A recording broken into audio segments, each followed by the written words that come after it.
Hallelujah. Hallelujah. How many of you are happy? ಈ ಬೆಳಗಿನ ಸಮಯದಲ್ಲಿ ಎಷ್ಟು ಜನರು ಸಂತೋಷವಾಗಿದ್ದೀರಾ? It looks like many of you are sad, but I don't hear anything. ಇಲ್ಲಿ ನೋಡ್ಬೇಕಾದ್ರೆ ಕೆಲವರು ದುಃಖದಿಂದ ಕುಳಿತಿರೋ ರೀತಿಯಲ್ಲಿ ಕಾಣ್ತಾ ಇದೆ. Even your face is also looking sad. ನಿಮ್ಮ ಮುಖಗಳು ಸಹ ದುಃಖದ ರೀತಿಯಲ್ಲಿದೆ. You can smile a bit and be happy in the presence of God. ದೇವರ ಪ್ರಸನ್ನತೆಯಲ್ಲಿ ನಾವು ಸಂತೋಷವಾಗಿದ್ದೇವೆ ಎಂಬುದಾಗಿ ಒಂದು ನಗು ಮುಖದಿಂದ ಕೂರ್ತಿದ್ರೆ ಅದು ಬಹಳ ಸಂತೋಷಕರವಾಗಿರುತ್ತದೆ. Hallelujah. Hallelujah. Hallelujah. Hallelujah. Because God does not like our sad face. ನಮ್ಮ ದುಃಖಕರವಾದ ಮುಖ ದೇವರಿಗೆ ಇಷ್ಟ ಇಲ್ಲ. He wants his children to be happy always. ನಾವು ಯಾವಾಗಲೂ ದೇವರಲ್ಲಿ ಸಂತೋಷವಾಗಿರಬೇಕೆಂಬುದಾಗಿ ಬಯಸುತ್ತಾನೆ. Amen. Amen. So you always be happy, keep a smiling face when you come to church. ದೇವರ ಆಲಯಕ್ಕೆ ಬರುವಂತ ಸಮಯದಲ್ಲಿ ನಾವು ಯಾವಾಗಲೂ ಸಂತೋಷವಾಗಿ ಮುಗುಳ್ನಗೆಯಿಂದ ತೋರಬೇಕು. I am happy to be here preaching today.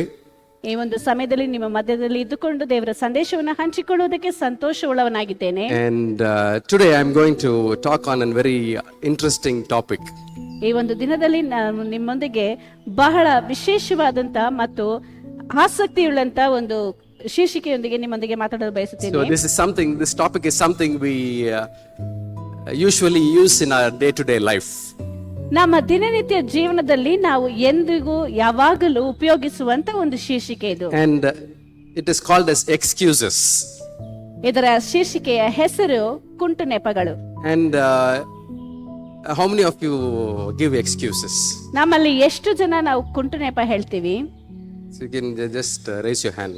So ಕೈಗಳನ್ನು ಎತ್ತಬಹುದು. it looks like many of you are lying actually. ಇಲ್ಲಿ ಅನೇಕ ಜನರು ಸುಳ್ಳು ಹೇಳ್ತಾ ಇದ್ದೀರಾ ಅಂತ ಅನ್ಸುತ್ತೆ. Because even today morning I saw many people coming and giving excuses to pastor. ಈ ಒಂದು ಬೆಳಗಿನ ಸಮಯದಲ್ಲಿ ಜನ ಬಂದು ತುಂಬಾ ಜನರು ಪಾಸ್ಟರ್ ಹತ್ರ ಬಂದು ಅನೇಕ ನೆಪಗಳನ್ನು ಹೇಳ್ತಾ ಇದ್ರು. Pastor was asking, why are you late to church? ನೀವ್ ಯಾಕೆ ಸಭೆಗೆ ಲೇಟ್ ಆಗಿ ಬಂದ್ರಿ ಅಂತ ಕೇಳಿದ್ರು. And suddenly the opposite person is telling, Pastor, I was little sleepy. ಇರುವಂತಹ ವ್ಯಕ್ತಿ ಹೇಳಿದ್ರು ನಾನು ಸ್ವಲ್ಪ ನಿದ್ದೆ ಇತ್ತು ಪಾಸ್ಟರ್ ಅಂತ. Or I got stuck in traffic. ಇಲ್ಲವೇ ನಾನು ಟ್ರಾಫಿಕ್ ಅಲ್ಲಿ ಸಿಗಾಕೊಂಡೆ ಅಂತ ಹೇಳ್ತಾರೆ. And I've heard a lot of other excuses also. ಇನ್ನು ಬೇರೆ ಬೇರೆ ನೆಪಗಳು ಸಹ ಅಲ್ಲಿ ಹೇಳಲ್ಪಟ್ಟಿದೆ. Some people put their blame on children. Children didn't get ready on time. ತಂದೆ ತಾಯಿಗಳು ಹೇಳುವಂತದ್ದು ಮಕ್ಕಳು ಸರಿಯಾದ ಟೈಮ್ಗೆ ಬರ್ಲಿಲ್ಲ ಅಂತ. Or they put the blame on water. Pastor, I did not get water on time. ಇನ್ನು ಕೆಲವರು ಹೇಳುವಂತದ್ದು ನನಗೆ ಸರಿಯಾದ ಸಮಯಕ್ಕೆ ನೀರ್ ಬರ್ಲಿಲ್ಲ pastor. So this is in terms of church and pastor. ಇದು ಬೋಧಕರು ಮತ್ತು ಸಭೆಯಲ್ಲಿ ನಡೆಯುವಂತ ಒಂದು ಕುಂಟು ನೆಪಗಳು. And when it comes to office, we give a lot of other excuses. ನಾವು ಕಚೇರಿಗೆ ಹೋಗ್ಬೇಕಾದ್ರೆ ಇನ್ನು ಅನೇಕ ಬೇರೆ ಬೇರೆ ನೆಪಗಳನ್ನು ಹೇಳ್ತೀವಿ. So if you take a leave, you give an excuse which the manager or the owner won't even imagine that you can give an excuse like that. ನೀವು ಕಚೇರಿಗೆ ಹೋಗ್ಬೇಕಂದ್ರೆ ಕೊಡುವಂತ ಆ ಒಂದು ನೆಪಗಳು ಆ ಮ್ಯಾನೇಜರ್ ಆಗ್ಲಿ ಅಲ್ಲಿರುವಂತ ಅಧಿಕಾರಿಗಳಿಗೆ ಆಗ್ಲಿ ಅವ್ರು ಅದನ್ನ ಇಮ್ಯಾಜಿನ್ ಮಾಡ್ಕೊಂಡ್ರೆ ಅಂದ್ರೆ ಕಲ್ಪಿಸಿಕೊಂಡು ನೋಡೋದಕ್ಕೂ ಆಗದೆ ಇರೋ ಅಷ್ಟು ಒಳ್ಳೆ ಒಂದು ನೆಪಗಳನ್ನ ಹೇಳ್ತೀವಿ. I have had a staff who killed her grandmother for almost 3 times. My staff has killed her grandmother for 3 times. ಇವರ ಬಳಿಯಲ್ಲಿ ಒಬ್ಬ ಸ್ಟಾಫ್ ಇದ್ರು. ಅವರು ಅವರ ಅಜ್ಜಿನ 3 ಸಲ ಕೊಂದು ಹಾಕ್ಬಿಟ್ರು. ಅಂದ್ರೆ 3 ಸಲ ಸತ್ರು ಅಂತ ಹೇಳಿದ್ದಾರೆ. And how I found out that was I used to collect the papers and check once in a while. ಹೇಗೆ ಅದನ್ನ ಕಂಡಿಡ್ದೆ ಅಂತ ಹೇಳಿದ್ರೆ ಅವ್ರು ಕೊಡುವಂತ ಲೀವ್ ನೋಟ್ಗಳನ್ನ ತೆಗೆದು ನಾನು ಪರಿಶೀಲಿಸುವಾಗ after 6 months I saw that in the 6 months grandmother has died 3 times. 6 ತಿಂಗಳಲ್ಲಿ ಅಜ್ಜಿ 3 ಸಲ ಸತ್ತಿದ್ದಾರೆ. I was like, how is it possible? ಇದು ಹೇಗೆ ಸಾಧ್ಯ? So I called the staff and I asked, ಅವರನ್ನ ಕರೆದು ಕೇಳಿದಾಗ, and is it the same grandmother who died all the 3 times? ಇದೇ ಅಜ್ಜಿನ 3 ಸಲ ಸತ್ತಿದ್ದು ಅಂತ ಕೇಳಿದ್ರು. Staff was smiling at my face and saying yes. ಅವ್ರು ಹೇಳಿದ್ರು ಹೌದು ಅಂತ. Because she got to know that I found out the truth. ನಿಜ ಏನು ಅಂತ ಕಂಡಿಡಿದು ಬಿಟ್ರು ಅಂತ ಅವ್ರಿಗೆ ಗೊತ್ತಾಯ್ತು. So we all tend to give excuses in many situations. ನಾವು ಅನೇಕ ಸನ್ನಿವೇಶಗಳಲ್ಲಿ ಬೇರೆ ಬೇರೆ ನೆಪಗಳನ್ನು ಹೇಳ್ತೀವಿ. And excuses is something which I can say for sure it is there in our blood. ನಾವು ನೆಪಗಳನ್ನು ಹೇಳುವಂತದ್ದು ನಮ್ಮ ರಕ್ತದಲ್ಲಿಯೇ ಹರಿಯುವಂತದ್ದಾಗಿದೆ. For everything, we will try to give one excuse to escape something. ಯಾವ್ದಾದ್ರೂ ಒಂದ್ರಿಂದ ತಪ್ಪಿಸ್ಕೋಬೇಕು ಅಂತ ಹೇಳಿದ್ರೆ ಏನಾದ್ರೂ ಒಂದು ನೆಪ ಹೇಳಿ ತಪ್ಪಿಸ್ಕೋತೀವಿ. And there are people in Bible also gave excuses like that. ಸತ್ಯವೇದದಲ್ಲಿ ಕಾಣಲ್ಪಡುವಂತ ವ್ಯಕ್ತಿಗಳು ಸಹ ಅನೇಕ ನೆಪಗಳನ್ನು ಕೊಡುವುದನ್ನು ನೋಡುತ್ತೇವೆ. And today we are going to take one person. ಅದರಲ್ಲಿ ಒಬ್ಬ ವ್ಯಕ್ತಿಯನ್ನು ಕುರಿತಾಗಿ ನಾವು ನೋಡುತ್ತೇವೆ. And we are going to see what all excuses he gave and to whom he did give that excuse. ಆತನು ಯಾರಿಗೆ ಯಾವ ರೀತಿಯಾದಂತ ನೆಪಗಳನ್ನು ಹೇಳಿದ್ರು ಎಂಬುದಾಗಿ ನಾವು ನೋಡುತ್ತೇವೆ. So at least whatever we spoke was now between human and human. ಇದುವರೆಗೂ ಮಾತಾಡಿದ್ದು ಒಬ್ಬ ಮನುಷ್ಯನಿಂದ ಇನ್ನೊಬ್ಬ ಮನುಷ್ಯನಿಗೆ ಕೊಡುವಂತ ನೆಪಗಳು. And the person whom I'm going to talk about has given excuses to God himself. ಈಗ ಮಾತಾಡುವಂತ ವ್ಯಕ್ತಿಯಾದರೂ ದೇವರಿಗೆ ನೆಪಗಳನ್ನು ಹೇಳುವಂತ ವ್ಯಕ್ತಿ. So this is heights of what a human can do. ಇದು ಉನ್ನತಕ್ಕೆ ಏರಿರುವಂತ ಒಂದು ಮನುಷ್ಯನು ಮಾಡಿರುವಂತ ಒಂದು ಕಾರ್ಯ. Maybe sometimes we also give excuses to God. ಅದೇ ರೀತಿಯಾಗಿ ನಾವು ಸಹ ನಮ್ಮ ಜೀವಿತದಲ್ಲಿ ನೆಪಗಳನ್ನು ಹೇಳ್ತೀವಿ. But today we are going to learn from this person that we should not be giving the same excuses to God. ನಾವು ಈ ವ್ಯಕ್ತಿಯಿಂದ ಈ ಒಂದು ದಿನದಲ್ಲಿ ಈ ರೀತಿಯಾದಂತ ಒಂದು ನೆಪಗಳನ್ನು ದೇವರಿಗೆ ನಾವು ಕೊಡಬಾರದು ಎಂಬುದಾಗಿ ಕಲಿಯುತ್ತೇವೆ. So we are going to see about Moses. ನಾವು ಮೋಶೆಯನ್ನು ಕುರಿತಾಗಿ ಮಾತಾಡುತ್ತೇವೆ. And we will turn our Bibles towards Exodus chapter 2. ವಿಮೋಚನ ಕಾಂಡ 2ನೇ ಅಧ್ಯಾಯವನ್ನು ನೋಡುವಾಗ, and in Exodus chapter 2 it talks about Moses being in Israel and he killed an Egyptian and he runs for his life from Egypt. ಇಲ್ಲಿ ಮೋಶೆಯು ಐಗುಪ್ತ ದೇಶದಲ್ಲಿ ಇದ್ದುಕೊಂಡು ಅಲ್ಲಿ ಐಗುಪ್ತ ದೇಶದಲ್ಲಿ ಒಬ್ಬ ಇಸ್ರಾಯೇಲ್ಯರನ್ನು ಕೊಂದು ಅಲ್ಲಿಂದ ಆತನು ಓಡಿ ಹೋಗುವುದರ ಬಗ್ಗೆ ಬರೆಯಲ್ಪಟ್ಟಿದೆ. And Moses was in the palace.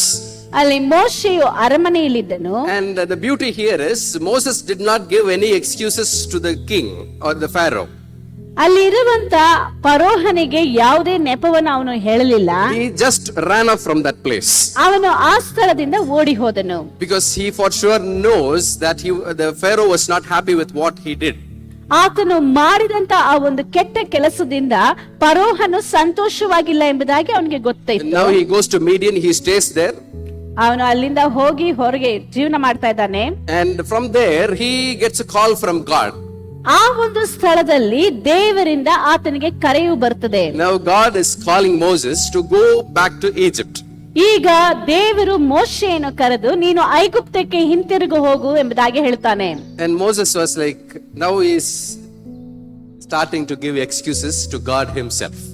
ಈಗ ಮೋಶೆಯು ದೇವರು ಕರೆದ ಮೇಲೆ ದೇವರಿಗೆ ಆತನ ನೆಪಗಳನ್ನು ಹೇಳುವುದಕ್ಕೆ ಪ್ರಾರಂಭಿಸುತ್ತಾನೆ. So there we go to the chapter 3 there. From there we will see what all the excuses that Moses gave God himself. ಅಲ್ಲಿ ದೇವರಿಗೆ ಮೋಶೆಯು ಯಾವ ರೀತಿಯಾದಂತ ನೆಪಗಳನ್ನು ಹೇಳಿದನು ಎಂಬುದಾಗಿ 3ನೇ ಅಧ್ಯಾಯದ ನಂತರವಾಗಿ ನೋಡುತ್ತೇವೆ. Now from Moses we are going to learn whatever excuse that he is giving God, we are not going to give that to God. ನಾವು ಮೋಶೆಯಿಂದ ಕಲಿಯಬೇಕಾಗಿರುವಂತದ್ದು ಆತನು ದೇವರಿಗೆ ಯಾವ ಯಾವ ನೆಪಗಳನ್ನು ಹೇಳಿದನೋ ಆ ರೀತಿಯಾಗಿ ನಾವಿರುವುದಿಲ್ಲ ಎಂಬುದಾಗಿ. Hallelujah. Hallelujah. How many of you believe that God has called you? ದೇವರು ನಮ್ಮನ್ನು ಕರೆದಿದ್ದಾನೆ ಎಂಬುದಾಗಿ ಎಷ್ಟು ಜನರು ನಂಬುತ್ತೀರಿ? Let's all give a hand and say hallelujah. Hallelujah. So we all know that God has called us. ದೇವರು ನಮ್ಮನ್ನು ಕರೆದಿದ್ದಾನೆ ಎಂಬುದಾಗಿ ನಮಗೆ ಗೊತ್ತು. And everyone has been called for a different purpose in their life. ಪ್ರತಿಯೊಬ್ಬರಿಗೂ ದೇವರು ಕರೆದದಕ್ಕೆ ಒಂದೊಂದು ರೀತಿಯಾದಂತ ಒಂದು ತೀರ್ಮಾನಗಳುಂಟು. God has planted everyone in this church. ಪ್ರತಿಯೊಬ್ಬರಿಗೂ ಈ ಒಂದು ಸಭೆಯಲ್ಲಿ ದೇವರ ತೀರ್ಮಾನ ಉಂಟು. And he has called us for a duty. ದೇವರು ನಮ್ಮನ್ನು ಒಂದು ಹೊಸ ಕಾರ್ಯಕ್ಕಾಗಿ ಕರೆದಿದ್ದಾನೆ. What is our common duty is we have to go into the world and preach the gospel and baptize the people in the name of the Father and of the Son and of the Holy Spirit. ದೇವರು ನಮ್ಮನ್ನು ಕರೆದಿರುವಂತ ಆ ಒಂದು ಉದ್ದೇಶವು ನಾವು ಈ ಲೋಕದಲ್ಲಿ ಹೋಗಿ ದೇವರ ಸುವಾರ್ತೆಯನ್ನು ಸಾರಿ ಅವರಿಗೆ ತಂದೆ ಮಗ ಪವಿತ್ರಾತ್ಮನ ಹೆಸರಿನಲ್ಲಿ ದೀಕ್ಷಾ ಸ್ನಾನ ಮಾಡಿಸಬೇಕೆಂಬುದೇ. And if I ask you, ನಾನು ನಿಮ್ಮನ್ನು ಕೇಳುವುದಾದರೆ how many of you did that? How many of you did that? ಎಷ್ಟು ಜನರು ಇದನ್ನು ಮಾಡಿದಿರಿ? Whatever God told you to do. ದೇವರು ನಿಮಗೆ ಏನೇನು ಹೇಳಿದ್ದಾರೋ ಅದನ್ನ ಮಾಡಿದ್ದೀರಾ? I know for sure most of the Christians will be quiet. ಅನೇಕ ಕ್ರೈಸ್ತರು ಸುಮ್ಮನೆ ಇರುತ್ತಾರೆ. But the fact remains the same. God has called us, and we have to answer to what God has called us for. ದೇವರು ನಮ್ಮನ್ನು ಕರೆದಿದ್ದಾನೆ ಮತ್ತು ಯಾವುದಕ್ಕೆ ಕರೆದಿದ್ದಾನೆ ಎಂಬುದಾಗಿ ನಮ್ಗೆ ಗೊತ್ತು. And even in the previous announcement, I heard that there is a call for volunteers. ಇಲ್ಲಿ ಸ್ವಯಂ ಸೇವಕರಿಗೆ ಅನೇಕ ಕರೆಗಳು ಸಹ ಬಂತು. And the reason why the call is coming is because God's kingdom has to be built. ಯಾಕೆ ಈ ಕರೆಗಳು ಬರುತ್ತದೆ ಎಂದು ಹೇಳುವುದಾದ್ರೆ ದೇವರ ರಾಜ್ಯವು ಕಟ್ಟಲ್ಪಡಬೇಕು. But what is our response? ಆದ್ರೆ ಅದಕ್ಕೆ ನಮ್ಮ ಉತ್ತರವು ಯಾವ ರೀತಿಯಾಗಿದೆ? Moses also is a human being. He also has given the same excuse that you and me will give God. ಮೋಶೆಯು ಸಹ ಆತನು ಮನುಷ್ಯನಾಗಿದ್ದರಿಂದ ನಾವು ಹೇಳುವಂತ ರೀತಿಯಲ್ಲಿಯೇ ಆತನು ದೇವರಿಗೆ ಅನೇಕ ನೆಪಗಳನ್ನು ಹೇಳ್ತಾನೆ. And we'll go to the first excuse that he gave God. ಆತನು ಮೊಟ್ಟ ಮೊದಲನೇದಾಗಿ ದೇವರಿಗೆ ಕೊಟ್ಟಂತ ಮೊದಲ ನೆಪವನ್ನು ನಾವು That is ನೋಡೋಣ. in chapter 3 and verse 11. ಅದು 3ನೇ ಅಧ್ಯಾಯ 11ನೇ ವಾಕ್ಯದಲ್ಲಿ He ಹೇಳಲ್ಪಟ್ಟಿದೆ. says God that he is unworthy. ಅಲ್ಲಿ ಆತನು ದೇವರಿಗೆ ಹೇಳುವಂತದ್ದು ನಾನು ಅದಕ್ಕೆ ಯೋಗ್ಯನಲ್ಲ ಎಂಬುದಾಗಿ. This is the first excuse that every Christian gives God when God calls them. ಪ್ರತಿಯೊಬ್ಬ ಕ್ರೈಸ್ತನನ್ನು ದೇವರು ಕರೆಯುವಂತ ಸಮಯದಲ್ಲಿ ದೇವರಿಗೆ ಆತನು ಕೊಡುವಂತ ನೆಪವು ಇದೇ ರೀತಿಯಾಗಿ ನಾನು ಯೋಗ್ಯನಲ್ಲ ದೇವರೇ ಎಂಬುದಾಗಿ. Hallelujah. Hallelujah. Because we ourselves are not confident if we are worthy. ನಾವು ಅದಕ್ಕೆ ಯೋಗ್ಯರೋ ಅಲ್ಲವೋ ಎಂಬುದಾಗಿ ನಮಗೆ ಅದರ ಮೇಲೆ ದೃಢೀಕರಣವಿಲ್ಲ. So I used to call my church believers and give them the work. ಅವರಿಗೆ ಕೆಲಸವನ್ನು ಸಭೆಯಲ್ಲಿ ಜನರಿಗೆ ಕೆಲಸವನ್ನು ಕೊಡುವಾಗ ಹೇಳುವುದುಂಟು. I called up one of my assistant pastors and gave a bundle of tracts to him and asked him to go and distribute in one train. ಅಲ್ಲಿ ಸಹಾಯಕ ಬೋಧಕರನ್ನು ಕರೆದು ಅವರಿಗೆ ಟ್ರ್ಯಾಕ್ಸ್ ಅನ್ನು ಕೈಯಲ್ಲಿ ಕೊಟ್ಟು ಒಂದು ರೈಲಿನಲ್ಲಿ ಹೋಗಿದ್ದನ್ನು ವಿತರಿಸಿ ಎಂಬುದಾಗಿ ಹೇಳಿದೆನು. And the topic of the tract is it says how not to lie. ಆ ಒಂದು ಟ್ರ್ಯಾಕ್ ನಲ್ಲಿ ಬರೆದಿರುವಂತದ್ದು ಯಾವ ರೀತಿಯಾಗಿ ನಾವು ಸುಳ್ಳು ಹೇಳಬಾರದು ಎಂಬುದಾಗಿ. He took the tracts from me ಆ ಒಂದು ಟ್ರ್ಯಾಕ್ ತಗೊಂಡ್ರು. and he looked at my face. Pastor, I lie a lot. ಅವರು ಆ ಟ್ರ್ಯಾಕ್ ಅನ್ನು ಕೈಯಲ್ಲಿ ತೆಗೆದುಕೊಂಡು ನಾನು ತುಂಬಾ ಸುಳ್ಳು ಹೇಳ್ತೀನಿ ಅಂತ How ಹೇಳಿ. can I go and distribute this tracts to other people? ನಾನೇ ಸುಳ್ಳು ಹೇಳಬೇಕಂದ್ರೆ ಈ ಒಂದು ಟ್ರ್ಯಾಕ್ ಅನ್ನು ಹೇಗೆ ಸುಳ್ಳು ಹೇಳಬಾರದು ಎಂಬುದನ್ನು ಕುರಿತಾಗಿ ಹೇಗೆ ಬೇರೆಯವರಿಗೆ ಹೇಳಲಿ? I was looking at him. ನಾನು ಅವರನ್ನ ನೋಡ್ತಾ ಇದ್ದೆ. I asked him same question. What if God gives the same tract? Will you give the same excuse to him? ಒಂದು ವೇಳೆ ದೇವರು ಇದೇ ಟ್ರ್ಯಾಕ್ ಅನ್ನು ನಿಮ್ಮ ಕೈಯಲ್ಲಿ ಕೊಡುವುದಾದ್ರೆ ನೀವು ಇದೇ ಉತ್ತರನ ಹೇಳ್ತೀರಾ? He is like, Pastor, ಅವ್ರು ಸುಮ್ನೆ he was ಹಾಗೆ not able to tell anything. ಅವ್ರಿಗೆ ಏನು ಹೇಳೋದಕ್ಕಾಗ್ಲಿಲ್ಲ. I told him, God has chosen you ದೇವರು ನಿಮ್ಮನ್ನು ಆರಿಸಿಕೊಂಡಿದ್ದಾನೆ, and he has given you a job. ನಿಮಗೆ ಒಂದು ಕೆಲಸವನ್ನು ಕೊಟ್ಟಿದ್ದಾನೆ. If you find yourself unworthy, ನೀನು ನಿಮ್ಮನ್ನೇ ಅಯೋಗ್ಯನು ಇದಕ್ಕೆ ಯೋಗ್ಯನಲ್ಲ ಎಂಬುದಾಗಿ go and ತಿಳಿದುಕೊಳ್ಳುತ್ತಾರೆ. ask God for forgiveness. ದೇವರು ನಿಮ್ಮನ್ನು ಕ್ಷಮಿಸಬೇಕೆಂಬುದಾಗಿ ತಿಳಿಯಬೇಡಿ. Fix yourself ನಿಮ್ಮನ್ನು ಅದಕ್ಕಾಗಿ and then go distribute the ತಯಾರ್ಪಡಿಸಿಕೊಳ್ಳಿ. tax. ಆಮೇಲೆ ನಂತರ ಆ ಒಂದು ಟ್ರ್ಯಾಕ್ಟ್ ಅನ್ನು ಕೊಡಿ. And now I am a pastor, so I was able to tell him. But Moses did not do that. Moses directly told God himself that I am unworthy. ಇಲ್ಲಿ ಬೋಧಕರಾಗಿದ್ದರಿಂದ ಅವರಿಗೆ ಬುದ್ಧಿವಾದ ಹೇಳಿ ಎಲ್ಲರೂ ಹೇಳಿದಂತಾಯ್ತು. ಆದರೆ ಇಲ್ಲಿ ಮೋಶೆಯು ದೇವರಿಗೆ ಈ ಮಾತನ್ನು ಹೇಳುವುದನ್ನು ನಾವು ನೋಡುತ್ತೇವೆ. He is like, who am I? Why should I go to Egypt and bring this people of Israel? How will I be able to do that? ಈತನು ಹೇಳುವಂತ ಮಾತು, ನಾನು ಐಗುಪ್ತ ದೇಶಕ್ಕೆ ಹೇಗೆ ಹೋಗುವುದು, ನಾನು ಯಾರು ಅವರನ್ನು ಹೋಗಿ ಕರೆದುಕೊಂಡು ಬರುವುದಕ್ಕೆ ಎಂಬುದಾಗೆಲ್ಲ ನೆಪವನ್ನು ಹೇಳ್ತಾನೆ. That too, I was in a fight with the king of Egypt and I killed somebody there and I ran off for my life.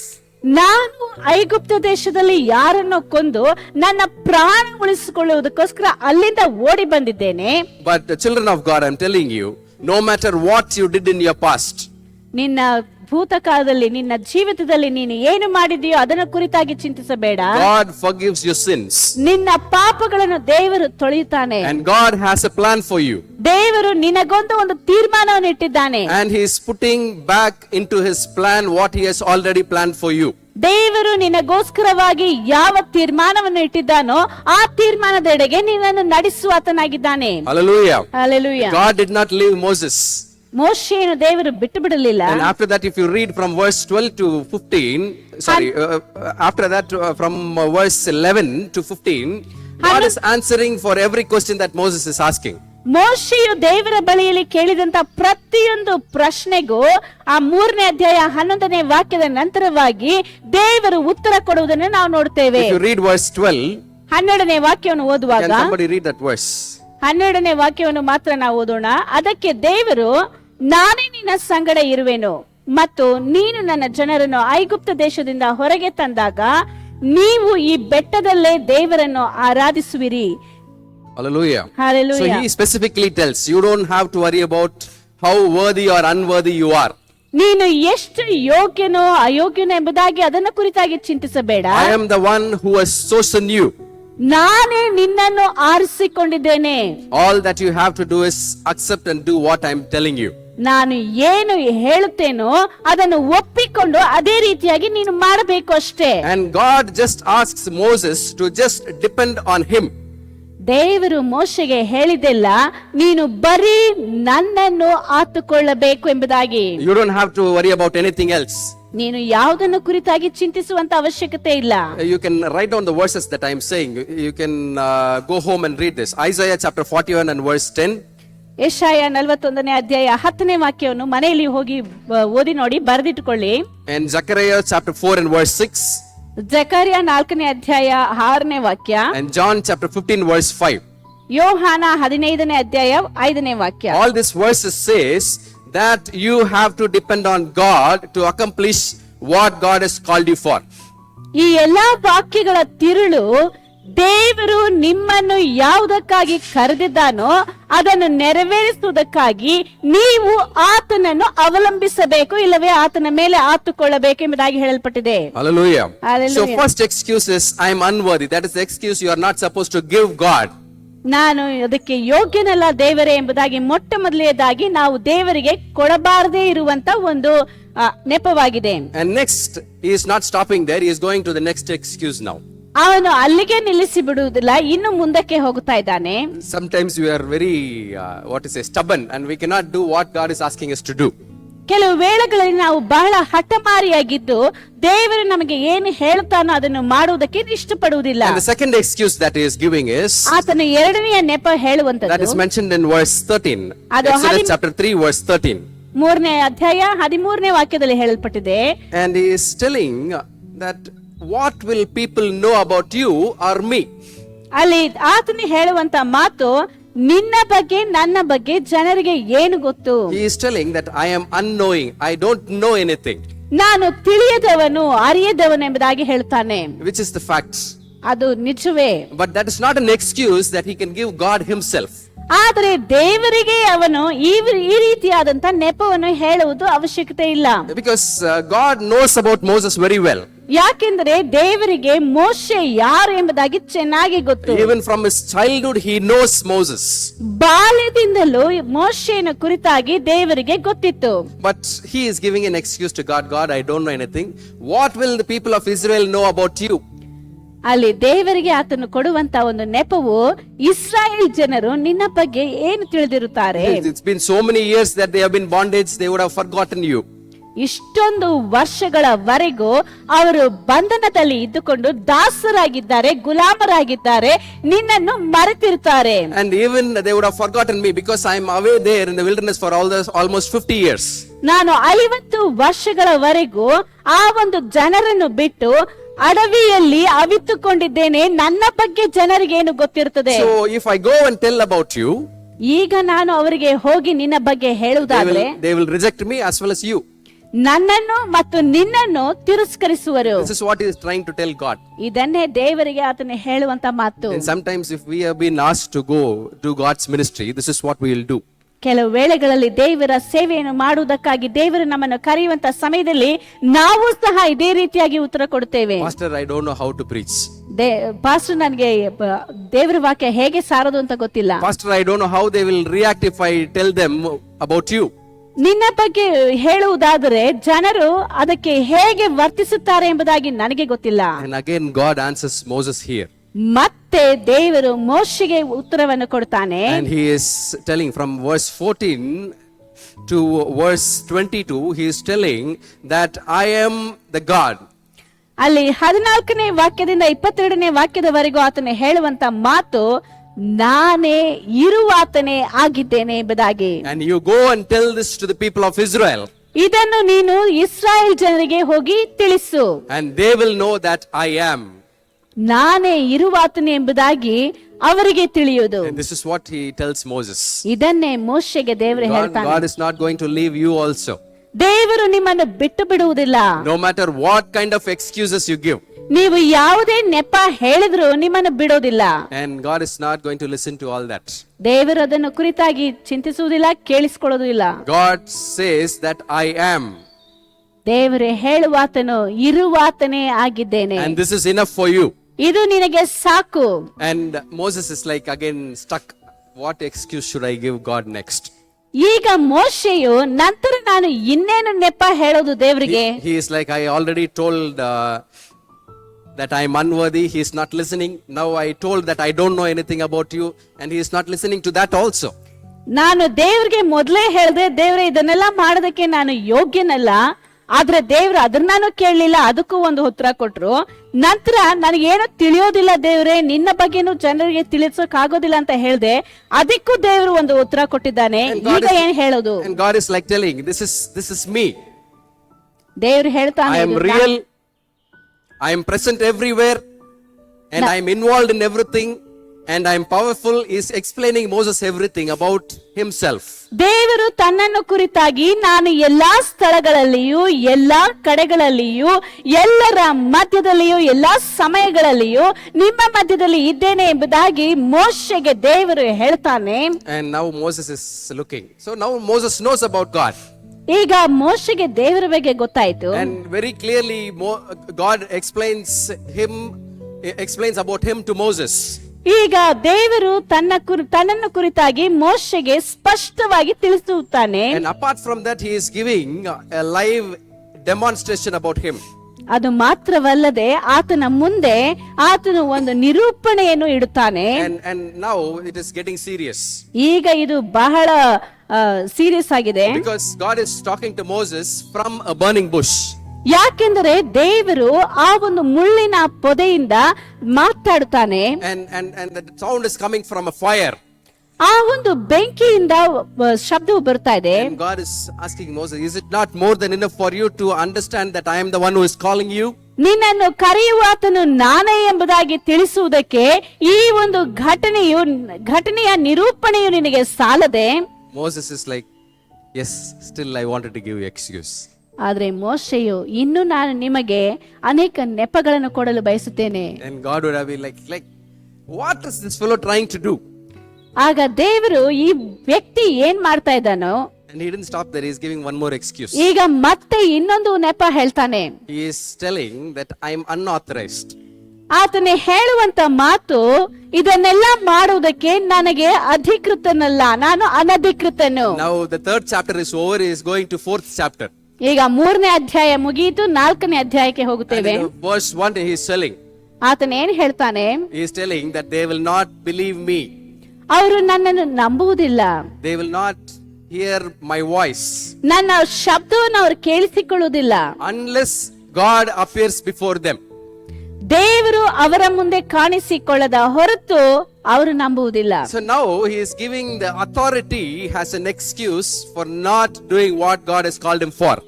ದೇವರು ಅವನನ್ನು ಯಾವುದಕ್ಕೆ ಕರೆದಿದ್ದಾನೋ ಅದನ್ನು ಮಾಡುವುದಕ್ಕೆ ಸಾಧ್ಯವಿಲ್ಲ ಎಂದು ಹೇಳುವುದಕ್ಕೆ ತನಗೆ ಅಧಿಕಾರವಿಲ್ಲ, ತಾನು ಅನಧಿಕೃತನೇ ಎಂಬುದಾಗಿ ಹೇಳುತ್ತಾನೆ. He is wanting some kind of authority. ಆತನಿಗೆ ಯಾವುದಾದ್ರೂ ಒಂದು ಅಧಿಕಾರ ಬೇಕು ಎಂಬುದಾಗಿ ಬಯಸುತ್ತಾನೆ. Now God is quiet. ಈಗ ದೇವರು ಸುಮ್ಮನಿದ್ದಾನೆ. Okay, you want to get authority? ನಿನಗೆ ಅಧಿಕಾರ ಬೇಕಾ? Yes, I will show you that also. ನಾನು ನಿನಗೆ ಅದನ್ನು ಕೊಡುತ್ತೇನೆ. So now he is asking Moses, what is in your hand? ಮೋಶೆಯ ಬಳಿಯಲ್ಲಿ ನಿನ್ನ ಕೈಯಲ್ಲಿ ಏನಿದೆ ಎಂಬುದಾಗಿ ಕೇಳ್ತಾನೆ. Moses said that I have a rod in my hand. ನನ್ನ ಕೈಯಲ್ಲಿ ಒಂದು ಕೋಲಿದೆ ಎಂಬುದಾಗಿ ಹೇಳ್ತಾನೆ. And God asked him to put that rod down. ಆ ಒಂದು ಕೋಲನ್ನು ಕೆಳಗೆ ಹಾಕು. And now that rod turns into a snake. ಆ ಒಂದು ಕೋಲು ಈಗ ಸರ್ಪವಾಗಿ ಮಾರ್ಪಡುತ್ತದೆ. And it was surprising to Moses. ಈಗ ಮೋಶೆಗೆ ಆಶ್ಚರ್ಯ. And again God asks him to catch its tail. ಅದನ್ನು ಅದರ ಬಾಲವನ್ನು ಇಡಿ ಎಂಬುದಾಗಿ ಮೋಶೆಗೆ ಹೇಳ್ತಾನೆ. And he again takes that snake as a rod in his hand.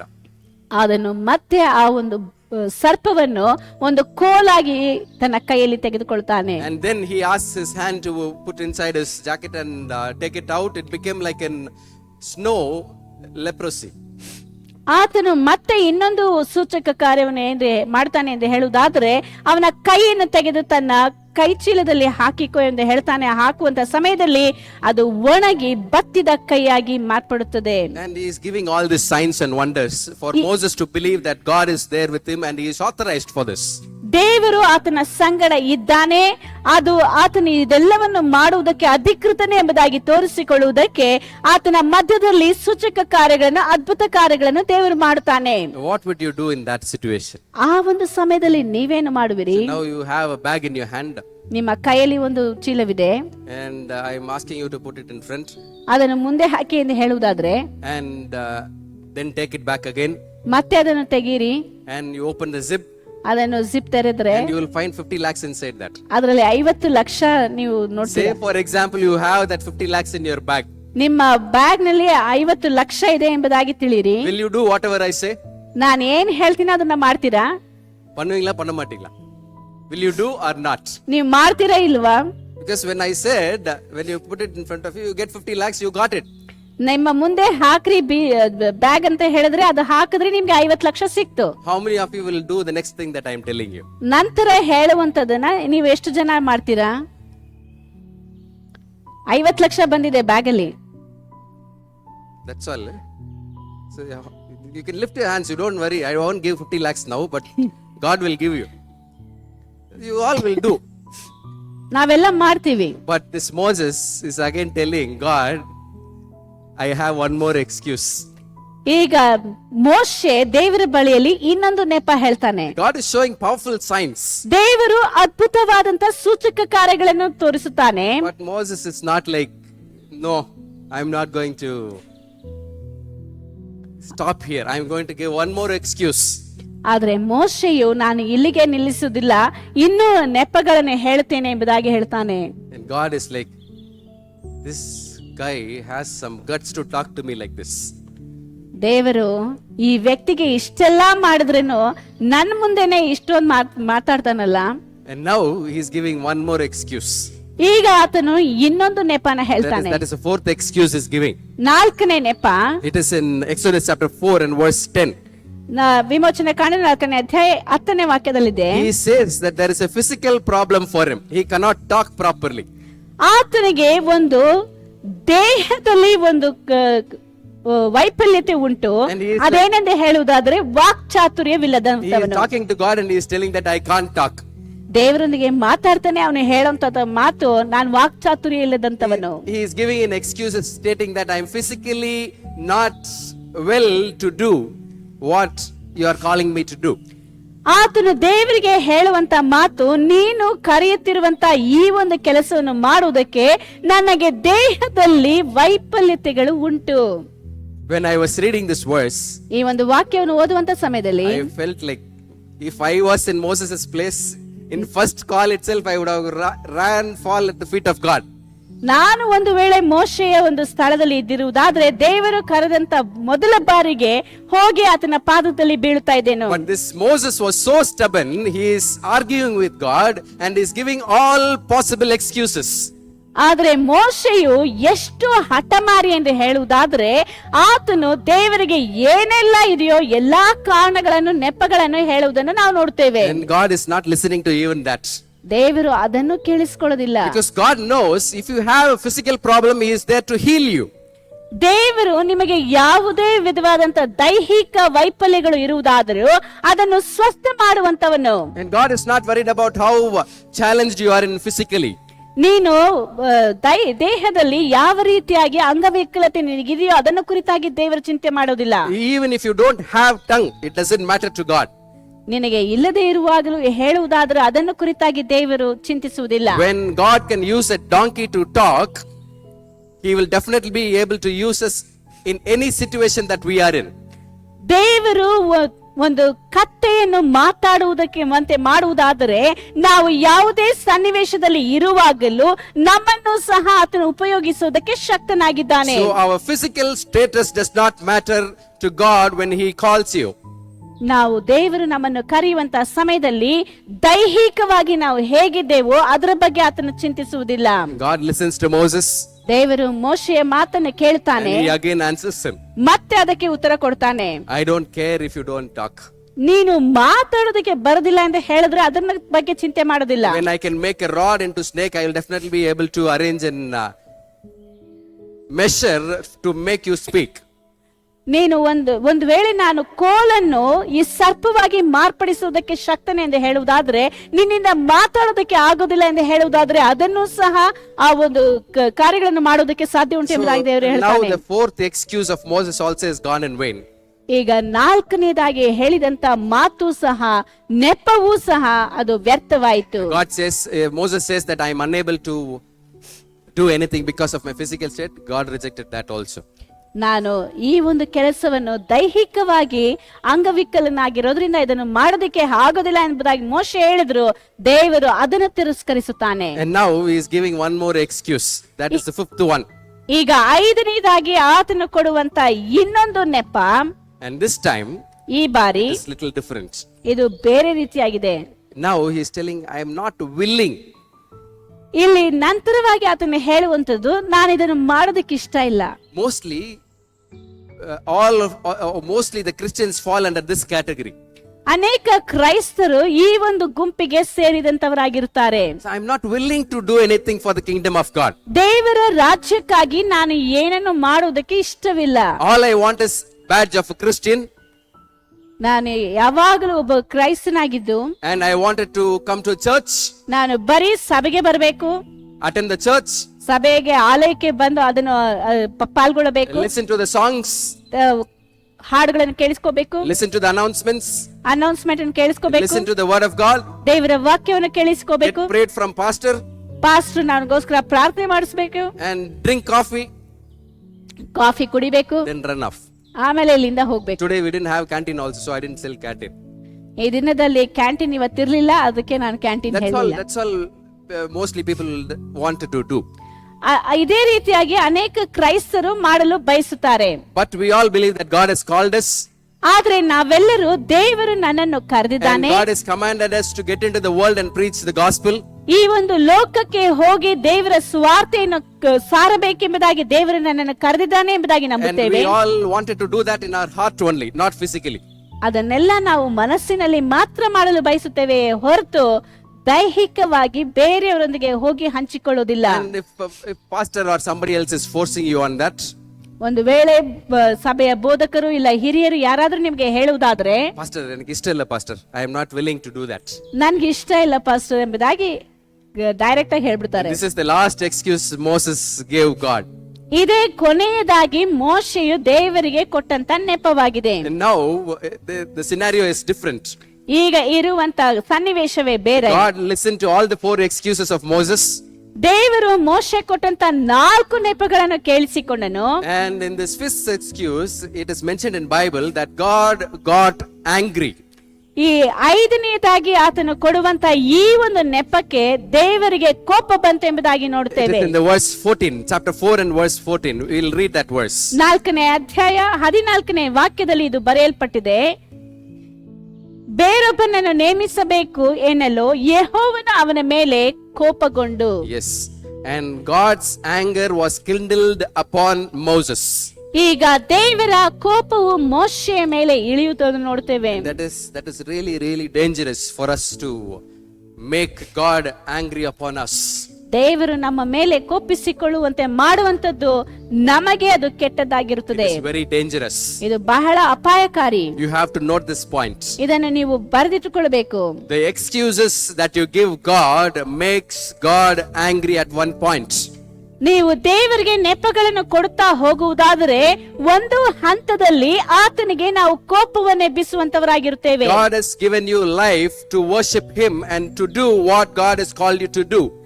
ದೇವರು ನಮಗೆ ಜೀವವನ್ನು ಕೊಟ್ಟಿರುವುದೇ ಆತನು ನಮ್ಮನ್ನು ಕರೆದು ನಾವು ಏನು ಮಾಡಬೇಕೆಂಬುದಾಗಿ ಬಯಸುತ್ತಾನೋ ಅದನ್ನು ಮಾಡುವುದಕ್ಕಾಗಿ ಎಂಬುದಾಗಿ ನಾವು ತಿಳಿದುಕೊಳ್ಳಬೇಕು. If you are not going to listen to what God has called you for, ದೇವರು ನಮ್ಮನ್ನು ಯಾವುದಕ್ಕಾಗಿ ಕರೆದಿದ್ದಾನೆ ಎಂಬುದಾಗಿ ನಾವು ಕೇಳಿಸಿಕೊಳ್ಳದೆ ಹೋದರೆ God will keep calling you ದೇವರು ನಿಮ್ಮನ್ನು ಕರೀತಾ ಇರ್ತಾನೆ. and He will respond to whatever excuses that you give. ನೀವು ಕೊಡುವಂತ ಎಲ್ಲಾ ನೆಪಗಳಿಗೆ ಆತನು ಉತ್ತರವನ್ನು ಕೊಡ್ತಾ ಇರ್ತಾನೆ. At one point, God will get angry on you. ಆದ್ರೆ ಒಂದು ಹಂತದಲ್ಲಿ ದೇವರಿಗೂ ನಿಮ್ಮ ಮೇಲೆ ಕೋಪ ಬರುತ್ತದೆ. And after getting angry, God speaks to Moses and says, there is one brother of yours and he knows to talk. I will send you along with you. ಅಲ್ಲಿ ಮೋಶೆ ಹೇಳಿದಂತ ಮಾತಿಗೆ ದೇವರಿಗೆ ಕೋಪ ಬಂದು ಆತನ ಹೇಳುವಂತ ಮಾತು, ನಿನ್ನ ಸಹೋದರನಿದ್ದಾನೆ, ಆತನನ್ನು ನಿನ್ನ ಜೊತೆಗೆ ಕಳುಹಿಸುತ್ತೇನೆ, ಆತನು ನಿನಗೆ ಬಾಯಾಗಿರುವನು ಎಂಬುದಾಗಿ ಹೇಳ್ತಾನೆ. And in that anger, he is giving Aaron to Moses. ಆ ಒಂದು ಕೋಪದಲ್ಲಿ ಆರೋನನನ್ನು ಮೋಶೆಗೆ And ಕೊಡ್ತಾನೆ. this is the point that you are supposed to note here. ಈ ಒಂದು ಹಂತವನ್ನು ನೀವು ಗಮನಿಸಬೇಕು.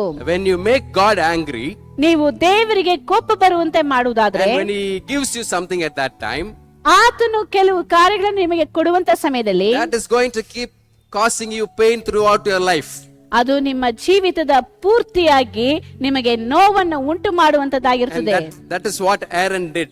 ಅದನ್ನೇ ಆರೋನನು ಸಹ ಮಾಡಿದ್ದು. And Aaron was always creating problems whenever Moses was not there. ಮೋಶೆಯು ಇಲ್ಲದೆ ಇರುವಂತ ಸಮಯದಲ್ಲಿ ಆರೋನನು ಯಾವಾಗಲೂ ಅಲ್ಲಿ ಏನಾದ್ರೂ ಒಂದು ತಪ್ಪನ್ನು ಮಾಡಿ ಆತನಿಗೆ ಸಮಸ್ಯೆಗಳನ್ನು ಹುಟ್ಟಿಸುತ್ತಾ It ಇದ್ದನು. was until they went to the land of Canaan. ಅದು ಕಾನಾನಿಗೆ ಹೋಗಿ ಸೇರುವವರೆಗೂ ಇದ್ದಂತ ಒಂದು ಸಮಸ್ಯೆ ಆಗಿತ್ತು. Why Moses had these problems is because of his reluctancy to answer to what God has called him for. ಯಾಕೆ ಮೋಶೆಗೆ ಈ ರೀತಿಯಾದಂತಹ ಸಮಸ್ಯೆಗಳು ಜೀವನ ಪೂರ್ತಿಯಾಗಿ ಎಂಬುದಾಗಿ ಗಮನಿಸಿ ನೋಡಬೇಕಾದ್ರೆ, ಆತನು ದೇವರು ಕರೆಯುವಂತ ಸಮಯದಲ್ಲಿ ಅದನ್ನು ಬಹಳ ಲಘುವಾಗಿ ತೆಗೆದುಕೊಂಡನು. At that time, Moses thought, yes, I have my brother. ಆ ಒಂದು ಸಮಯದಲ್ಲಿ ಮೋಶೆಯು ನನಗೆ ಸಹೋದರನಿದ್ದಾನೆ ಎಂಬುದಾಗಿ ತಿಳಿದುಕೊಂಡನು. He thought that God has given Aaron as a support for him. ಆರೋನನನ್ನು ಒಂದು ಸಹಾಯಕನನ್ನಾಗಿ ದೇವರು ಕೊಟ್ಟಿದ್ದಾನೆ ಎಂಬುದಾಗಿ ತಿಳಿದುಕೊಂಡನು. Yes, God gave. ಹೌದು, ದೇವರು ಕೊಟ್ಟನು. But at the same time, ಆದ್ರೆ ಅದೇ ಸಮಯದಲ್ಲಿ it was because of your stubbornness God gave that. ನಿನ್ನ ಹಠಮಾರಿತನದಿಂದ ದೇವರು ಅದನ್ನು ಕೊಟ್ಟನು. And because of your excuses that you have been giving God, He gave you that. ನೀನು ದೇವರ ಮುಂದೆ ಕೊಡುತ್ತಿರುವಂತಹ ಕುಂಟು ನೆಪಗಳನ್ನು ತಡೆದುಕೊಳ್ಳಲಾರದೆ ಕೋಪಗೊಂಡು ಆತನು ಮಾಡಿದ್ದ ಕೆಲಸ. Moses did not realize at that time. ಆ ಒಂದು ಸಮಯದಲ್ಲಿ ಮೋಶೆಗೆ ಅದು ತಿಳಿಯಲಿಲ್ಲ. But at the end, when Moses would have seen from the day that he spoke to God till the day of his life, he would have definitely realized, yes, what I did was wrong. ಮೋಶೆಯು ತನ್ನ ಜೀವಮಾನ ಪೂರ್ತಿಯಾಗಿ ಆತನು ನೆನಪಿಸಿಕೊಂಡು ನೋಡುವಂತ ಸಮಯದಲ್ಲಿ ಆ ಒಂದು ಸಮಯದಲ್ಲಿ ಹೌದು, ನಾನು ನಿಜಕ್ಕೂ ತಪ್ಪು ಮಾಡಿದ್ದೇನೆ ಎಂಬುದಾಗಿ ತಿಳಿದುಕೊಂಡಿರಬಹುದು. And I should have listened to God the moment that He called me. ದೇವರು ನನ್ನನ್ನು ಕರೆದಂತ ಆ ಸಮಯದಲ್ಲಿಯೇ ಆತನ ಮಾತನ್ನು ನಾನು ಕೇಳಬೇಕಾಗಿತ್ತು. Because at least God was so gracious, He even showed signs and wonders to Moses. ಅಲ್ಲಿ ದೇವರು ಕೃಪಾ ಸಂಪೂರ್ಣನಾಗಿದ್ದು ಮೋಶೆಗೆ ಅನೇಕ ಅದ್ಭುತ ಕಾರ್ಯಗಳನ್ನು, ಸೂಚಕ ಕಾರ್ಯಗಳನ್ನು ತೋರಿಸುತ್ತಾನೆ. Moses is somebody who directly heard what God spoke and he saw God directly in front of his eyes. ಮೋಶೆಯು ಒಬ್ಬನೇ ತನ್ನ ಜೀವಮಾನದಲ್ಲಿ ದೇವರನ್ನು ಮುಖಾಮುಖಿಯಾಗಿ ಕಂಡು ಆತನ ಸಂಗಡ ಮಾತನಾಡಿದಂತ ವ್ಯಕ್ತಿ. And he is the one who wrote all the first 5 books of Bible. ಸತ್ಯವೇದದಲ್ಲಿ ಕಾಣಲ್ಪಡುವಂತಹ ಹಳೆ ಒಡಂಬಡಿಕೆಯ ಮೊದಲ 5 ಪುಸ್ತಕಗಳನ್ನು ಬರೆದದ್ದು ಮೋಶೆಯೇ. And he was the one who took the 10 commandments from God and gave it to the people. ಆ ಒಬ್ಬ ವ್ಯಕ್ತಿಯೇ ದೇವರಿಂದ ದಶಾಜ್ಞೆಗಳನ್ನು ಪಡೆದುಕೊಂಡು ಜನರಿಗೆ ಕೊಟ್ಟದ್ದು. But today, what we are going to learn from his not to give excuses like Moses. ಆದರೆ ಈ ಒಂದು ದಿನದಲ್ಲಿ ಆತನ ಜೀವನದಿಂದ ನಾವು ಕಲಿತುಕೊಳ್ಳುವಂತದ್ದೇನೆಂದು ಹೇಳುವುದಾದ್ರೆ, ದೇವರು ಕರೆಯುವಂತ ಸಮಯದಲ್ಲಿ ಆತನಿಗೆ ಕುಂಟು ನೆಪಗಳನ್ನು ಹೇಳಬಾರದು. Today as a church, ಈ ಒಂದು ದಿನದಲ್ಲಿ ಸಭೆಯಾಗಿ we have responsibilities to build the kingdom of God. ದೇವರ ರಾಜ್ಯವನ್ನು ಕಟ್ಟುವುದಕ್ಕಾಗಿ ನಮಗೆಂದು ಅನೇಕ ಜವಾಬ್ದಾರಿಗಳು ಉಂಟು. It might be of different ranges, levels or categories or whatever it is. ಒಂದು ವೇಳೆ ಅದು ಬೇರೆ ಬೇರೆ ರೀತಿಯಾದಂತ ಒಂದು ಜವಾಬ್ದಾರಿಗಳಾಗಿರಬಹುದು. It might be sweeping the church. ಒಂದು ವೇಳೆ ಸಭೆಯನ್ನು ಗುಡಿಸಬಹುವಂತ ಕೆಲಸ. Or it might be managing the audio system or video system, ಒಂದು ವೇಳೆ ಈ ದೃಶ್ಯಾವಳಿ ಇಲ್ಲವೇ ಕೇಳಿಸಿಕೊಳ್ಳುವಂತ ಧ್ವನಿ ಸುರುಳಿಗಳನ್ನು ನೋಡಿಕೊಳ್ಳುವಂತ ಕೆಲಸ, or it might be pastoring the church, ಒಂದು ವೇಳೆ ಸಭೆಯನ್ನು ನೋಡಿಕೊಳ್ಳುವಂತ ಬೋಧಕರ ಕೆಲಸ, or it might be an evangelical call that God has given you, ಇಲ್ಲವೇ ದೇವರು ನಮಗೆಂದು ಕೊಟ್ಟಿರುವಂತ ಆ ಒಂದು ಕರೆಯುವಿಕೆಯಾಗಿ ಕಾಣಲ್ಪಡಬಹುದು, or it might be an prophecy ministry that God has called you for, ಇಲ್ಲವೇ ದೇವರು ನಮ್ಮನ್ನು ಪ್ರವಾದನೆಗಳನ್ನು ನುಡಿಯುವುದಕ್ಕಾಗಿ ಕರೆದಿರಬಹುದು, or it might be a cooking job that God has called you for to do in church.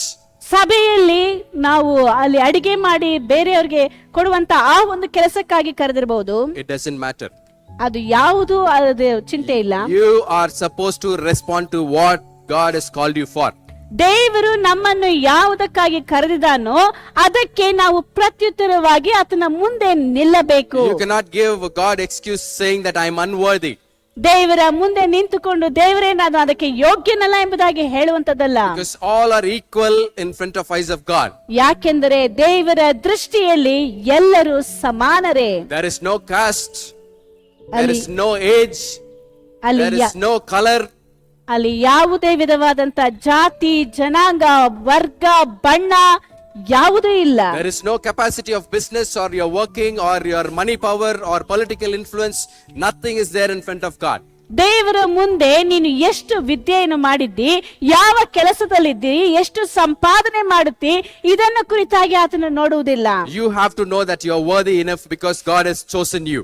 ದೇವರು ನಿನ್ನನ್ನು ಆರಿಸಿಕೊಂಡಿರೋದ್ರಿಂದ ಆತನ ಕೆಲಸಗಳನ್ನು ಮಾಡುವುದಕ್ಕೆ ನೀನು ಯೋಗ್ಯನು ಎಂಬುದಾಗಿ ತಿಳಿದುಕೊಳ್ಳಬೇಕು. Hallelujah. Hallelujah. No matter what kind of a sinner you are in past, ನೀನು ನಿನ್ನ ಜೀವಿತದಲ್ಲಿ ಎಂಥ ಪಾಪಿಯಾಗಿದ್ದರೂ ಸರಿ, God is there to forgive your sins and make you a person where you are going to do what He has called you to do.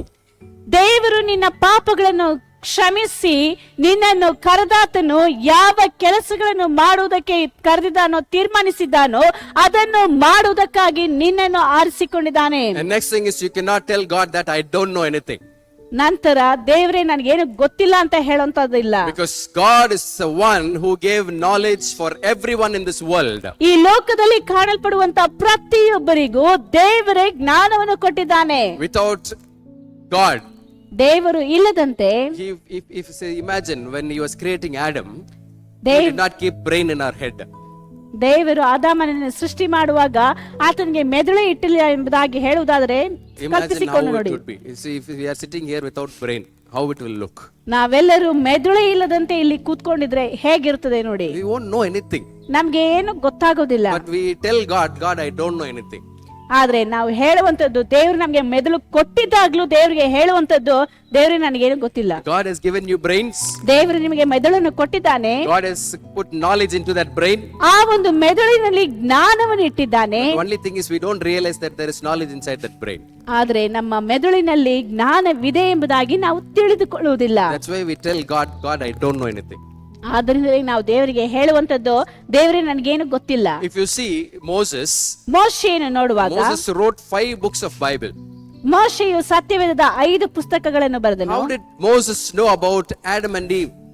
ಆದಾಮ ಮತ್ತು ಹವ್ವಳ ಬಗ್ಗೆ ಮೋಶೆಗೆ ಹೇಗೆ ಗೊತ್ತಿರಬಹುದು? That one question answers everything.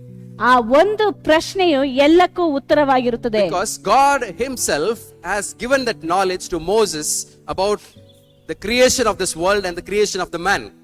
ಯಾಕೆಂದರೆ ದೇವರು ತಾನೇ ಈ ಲೋಕವು ಯಾವ ರೀತಿಯಾಗಿ ಸೃಷ್ಟಿ ಮಾಡಲ್ಪಟ್ಟಿತು ಎಂಬುದಾಗಿ ಆ ಒಂದು ಜ್ಞಾನವನ್ನು ಮೋಶೆಗೆ ಕೊಟ್ಟನು. And if God can give Moses that, ಮೋಶೆಗೆ ಆ ರೀತಿಯಾದಂತ ಜ್ಞಾನವನ್ನು ದೇವರು ಕೊಡುವುದಾದ್ರೆ, He is for sure given us too. ದೇವರು ನಮಗೂ ಸಹ ಆ ರೀತಿಯಾದ ಜ್ಞಾನವನ್ನು ಕೊಡುವುದಕ್ಕೆ ಶಕ್ತನು. So we cannot give excuse that I don't know anything. ನನಗೇನು ಗೊತ್ತಿಲ್ಲ ಎಂದು ನೆಪ ಹೇಳುವಂತ ಅವಶ್ಯಕತೆ ಇಲ್ಲ. And the next thing is you cannot tell God that I am unauthorized to do your work. ದೇವರಿಗೆ ನಾನು ಅನಧಿಕೃತನು, ನನಗೆ ಅಧಿಕಾರವಿಲ್ಲ ಎಂಬುದಾಗಿ ಹೇಳುವಂತ ಅವಶ್ಯಕತೆ ಇಲ್ಲ. And that is one of the laziest or lousiest thing that you can ever say. ಅದು ನಾವು ಸೋಮಾರಿಗಳಾಗಿರುವಂತ ವ್ಯಕ್ತಿಗಳು ಹೇಳುವಂತ ಮಾತು. Because without authorization, God has not put you in this world itself. ಯಾವುದೇ ಅಧಿಕೃತ ಇಲ್ಲದಂತೆ ದೇವರು ನಿನ್ನನ್ನು ಈ ಲೋಕದಲ್ಲಿ ಕಳಿಸುವುದಕ್ಕೆ ಸಾಧ್ಯವೇ ಇಲ್ಲ. God has put you in this world. ದೇವರು ಈ ಲೋಕದಲ್ಲಿ ನಿನ್ನನ್ನು ಹಾಕಿದ್ದಾನೆ. He has chosen you. ನಿನ್ನನ್ನು And ಆರಿಸಿಕೊಂಡಿದ್ದಾನೆ. He has washed you with His blood. ಆತನು ತನ್ನ ರಕ್ತದಿಂದ ನಿನ್ನನ್ನು And ತೊಳೆದಿದ್ದಾನೆ. He has made you His follower. ಆತನನ್ನು ಹಿಂಬಾಲಿಸುವಂತವನಾಗಿ ನಿನ್ನನ್ನು And He ಮಾಡಿದ್ದಾನೆ. has given you a name as Christian. ನಿನಗೆ ಕ್ರೈಸ್ತನು ಎನ್ನುವಂತ ಹೆಸರನ್ನು ಕೊಟ್ಟಿದ್ದಾನೆ. And next thing is, you cannot say that you are not authorized. ನಂತರ ನಾನು ಅದಕ್ಕೆ ಅಧಿಕೃತನಲ್ಲ ಎಂಬುದಾಗಿ ಹೇಳುವುದಕ್ಕೆ ಸಾಧ್ಯವೇ ಇಲ್ಲ. Because John 3:16 already has given us the authority that we have to go into the world and preach. ಅಲ್ಲಿ ಯೋಹಾನ 3:16 ವಾಕ್ಯದಲ್ಲಿ ಹೇಳಲ್ಪಟ್ಟಿದೆ, ನಾವು ಹೋಗಿ ಈ ಲೋಕದಲ್ಲಿ ಎಲ್ಲಾ ಕಡೆಗಳಲ್ಲಿಯೂ ದೇವರ ಸುವಾರ್ತೆಯನ್ನು ಸಾರಬೇಕೆಂಬುದಾಗಿ. And it is only our duty which is pending to do that job. ಈ ಒಂದು ಯೂಟ್ಯೂಬ್ ಮಾತ್ರವೇ ಈ ಒಂದು ಕೆಲಸವನ್ನು ಮಾಡುವುದಕ್ಕಾಗಿ ಇದು ಬಂದಿದೆ. And the next excuse is, I am not unable physically. ನಂತರ ನಾವು ಕೊಡುವಂತ ನೆಪವು, ನಾನು ದೈಹಿಕವಾಗಿ ಕೆಲಸವನ್ನು ಮಾಡುವುದಕ್ಕೆ ಯೋಗ್ಯನಲ್ಲ. That is something which I always don't believe. ಇದನ್ನು ಯಾವಾಗ್ಲೂ ನಾನು ನಂಬುವುದಕ್ಕೆ ಇಷ್ಟಪಡೋದಿಲ್ಲ. I have seen my family. ನನ್ನ ಕುಟುಂಬವನ್ನು I have ನೋಡಿದ್ದೇನೆ. seen my uncle, I have seen my dad, and I have seen another uncle. No matter what the situation is, ಕುಟುಂಬದಲ್ಲಿ ಇರುವಂತ ಜನರು, ಅವರು ಇರುವಂತ ಸನ್ನಿವೇಶವು ಯಾವುದೇ ಆಗಿದ್ದರೂ they will not miss Sunday service. ಅವರು ಭಾನುವಾರದ ಆರಾಧನೆಗೆ ತಪ್ಪಿಸಿಕೊಳ್ಳೋದೇ They ಇಲ್ಲ. will not miss any ministry that they are supposed to do. ಅವರು ಮಾಡುವಂತ ಸೇವೆಯಿಂದ ತಪ್ಪಿಸಿಕೊಳ್ಳೋದಿಲ್ಲ. I think even if you keep a gun on their head, they will not listen to that. ಅವರ ತಲೆಗೆ gun ಹಿಡ್ಕೊಂಡು ನೀವು ಬೇಡ ಅಂತ ಹೇಳಿದ್ರೇನೋ ಅವ್ರು ಕೇಳೋದಿಲ್ಲ. And that is because they for sure that they can know that they cannot give an excuse like that. ಯಾಕೆಂದರೆ ಅವರು ತಮ್ಮ ಜೀವಿತದಲ್ಲಿ ದೇವರ ಕೆಲಸಗಳನ್ನು ಮಾಡುವುದಕ್ಕೆ ಯಾವುದೇ ನೆಪವನ್ನು ಕೊಡಬಾರದು ಎಂಬುದಾಗಿ ಅವರು ತಿಳಿದುಕೊಂಡಿದ್ದಾರೆ. Even if they are sick, I have seen them in church. ಅವರಿಗೆ ಕಾಯಿಲೆಯಿಂದ ಬಳಲುತ್ತಾ ಇದ್ರೂ ಸಹ ದೇವರ ಆಲಯಕ್ಕೆ ಬರುತ್ತಾರೆ. Even if they are not able to walk, I have seen them in church. ಅವರಿಗೆ ನಡೆಯೋದಕ್ಕೆ ಆಗೋದಿಲ್ಲ ಎಂದು ಹೇಳಿದ್ರೇನು ದೇವರ ಆಲಯಕ್ಕೆ ಬರ್ತಾರೆ. That is something shows the relationship between them and God. ಇದರ ಮುಖಾಂತರವಾಗಿ ಅವರಿಗೂ ದೇವರಿಗೂ ಇರುವಂತ ಸಂಬಂಧವನ್ನು, ಸಂಪರ್ಕವನ್ನು ಸೂಚಿಸುತ್ತದೆ. That is the relationship that God is expecting you. ಅದೇ ರೀತಿಯಾದಂತಹ ಸಂಬಂಧವನ್ನು ನಾವು ದೇವರೊಂದಿಗೆ ಇಟ್ಟುಕೊಳ್ಳಬೇಕು ಎಂಬುದಾಗಿ ಆತನು ಬಯಸುತ್ತಾನೆ. Not the relationship where you give an excuse saying that I am unable to do things physically because I am not unable. ನನ್ನಿಂದ ಸಾಧ್ಯವಿಲ್ಲ ಅದನ್ನು ಮಾಡುವುದಕ್ಕೆ, ಯಾಕೆಂದರೆ ನಾನು ದೈಹಿಕವಾಗಿ ಅಸಮರ್ಥನೆ ಎಂಬುದಾಗಿ ಹೇಳುವಂತ ಕಾರ್ಯವಲ್ಲ. And that is the reason I would urge the church not to give an excuse like that to God. ಆದ್ದರಿಂದಲೇ ನಾನು ಈ ಒಂದು ಸಭೆಯಲ್ಲಿ ಇರುವಂತ ನಿಮ್ಮೆಲ್ಲರಿಗೂ ಹೇಳುವಂತ ಮಾತು, ದೇವರಿಗೆ ನಾನು ಅಸಮರ್ಥನು, ನನ್ನಿಂದ ಮಾಡೋದಕ್ಕೆ ಸಾಧ್ಯವಿಲ್ಲ ಎಂಬುದಾಗಿ ನೀವು ಉತ್ತರವನ್ನು ಕೊಡಬೇಡಿ. And the last worst excuse is not willing. ಕೊನೆಯದಾಗಿ ಇರುವಂತ ಒಂದು ನೆಪವು ಇಷ್ಟವಿಲ್ಲ. Don't do that. ಹೇಳಬೇಡಿ. Even if you don't like, ನಿಮಗೆ ಇಷ್ಟ ಇಲ್ಲದೇ ಇದ್ರು it doesn't matter to God. ಅದು ದೇವರಿಗೆ ಅದರ ಬಗ್ಗೆ ಚಿಂತೆ ಇಲ್ಲ. And most of the people in Bible, ಸತ್ಯವೇದದಲ್ಲಿ ಅನೇಕ ಜನರು, Moses did not want to go to Egypt. ಮೋಶೆಯು ಐಗುಪ್ತಕ್ಕೆ ಹೋಗೋದಕ್ಕೆ ಇಷ್ಟಪಡಲಿಲ್ಲ. God did not allow him. God did not allow him. ದೇವರು ಅವನನ್ನು ಬಿಡಲಿಲ್ಲ. And we have Jonah who does not want to go and do what God has called him to do. ಯೋನನನ್ನು ಗಮನಿಸಿ ನೋಡಬೇಕಾದ್ರೆ ದೇವರು ಅವನು ಏನು ಮಾಡಬೇಕೆಂಬುದಾಗಿ ಬಯಸಿದನೋ ಅದನ್ನು ಮಾಡೋದಕ್ಕೆ ಇಷ್ಟಪಡಲಿಲ್ಲ. God brought him back to the track. ದೇವರು ಮತ್ತೆ ಯೋನನನ್ನು ತನ್ನ ದಾರಿಗೆ ಕರೆದುಕೊಂಡು ಬರ್ತಾನೆ. Joseph's family wanted to throw away Joseph, but God did not leave him there.